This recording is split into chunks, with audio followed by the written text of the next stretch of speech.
ഇന്ന് നമ്മൾ വീണ്ടും അമ്മയുടെ പല്ലിൻ്റെ ഒരു ആവശ്യത്തിന് വേണ്ടിയിട്ട് പോയിനാച്ച അതേ ഹോസ്പിറ്റലിലേക്ക് തന്നെ വന്നതാണ് കേട്ടോ. അപ്പം പല്ലെല്ലാം വെച്ചിട്ട് വന്നു കേട്ടോ. കുറച്ച് നേരം ഞങ്ങൾ വെയിറ്റ് ചെയ്തു. പല്ലെല്ലാം വെച്ച് കണ്ടില്ലേ, വെച്ച പല്ലാന്ന് ആരെങ്കിലും പറയുമോ അല്ലേ. അപ്പോൾ അതാ പല്ലെല്ലാം വെച്ച് ഞങ്ങൾ നേരെ വീട്ടിലേക്ക് പോകാമെന്ന് വിചാരിച്ചപ്പോഴത്തേക്കും മനോടൻ പറഞ്ഞു മീങ്ങോത്ത് മനോൻ്റെ റിലേറ്റീവിൻ്റെ വീടിൻ്റെ അവിടെ പോകാമെന്ന് വെച്ച് ഞങ്ങൾ നേരെ ബേക്കറിയിൽ പോയിട്ട് ഒരു സാധനമെല്ലാം വാങ്ങിയിട്ട് നേരെ അവരെ വീട്ടിലോട്ട് വന്നു കേട്ടോ. അവിടെ നമുക്ക് അവർ ഉച്ചത്തേക്കും ബിരിയാണിയൊക്കെ വാങ്ങിച്ച് ഞങ്ങൾ ബിരിയാണിയൊക്കെ കഴിച്ചു കേട്ടോ. എല്ലാവരും ഉണ്ട്. പിന്നെ അത് കഴിഞ്ഞ് തിരിച്ച് വരുന്ന വഴിയിൽ ഒരു ഭരണി വാങ്ങിയിട്ട് നമുക്ക് ഒരുപാട് റൂബിക്കുണ്ടല്ലോ, അപ്പോൾ അതെല്ലാം ഉപ്പിലിട്ട് വെക്കാമെന്ന് വിചാരിച്ചൊരു ഭരണി മേടിച്ചു.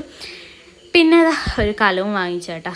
അവിടുന്ന് ഞങ്ങൾ നേരെ അടുക്കത്തേക്ക് വന്നിട്ട് അമ്മ അടുക്കത്തിറങ്ങി കേട്ടോ. അമ്മക്ക് കുറച്ച് കാര്യങ്ങളൊക്കെ ഉണ്ട് പറഞ്ഞിട്ട് അമ്മ അടുക്കത്തിറങ്ങി. ഞങ്ങൾക്ക് അക്ഷയയിൽ കൂടെ പോകണ്ടായിരുന്നു കേട്ടോ. അപ്പോൾ അക്ഷയയിലെല്ലാം പോയിട്ട് നേരെ വീട്ടിലോട്ട് വന്നപ്പോഴത്തേക്കും കണ്ണൻ സ്കൂളിൽ നിന്ന് വരുന്ന സമയം. അപ്പോൾ അത് അവനെ കൂട്ടിയിട്ടുണ്ട് കേട്ടോ. അപ്പോൾ അത്രയേ ഉള്ളൂ. ബായ്. അപ്പോൾ വീഡിയോ ഇഷ്ടപ്പെട്ടാൽ സപ്പോർട്ട് ചെയ്യാൻ മറക്കല്ലേ.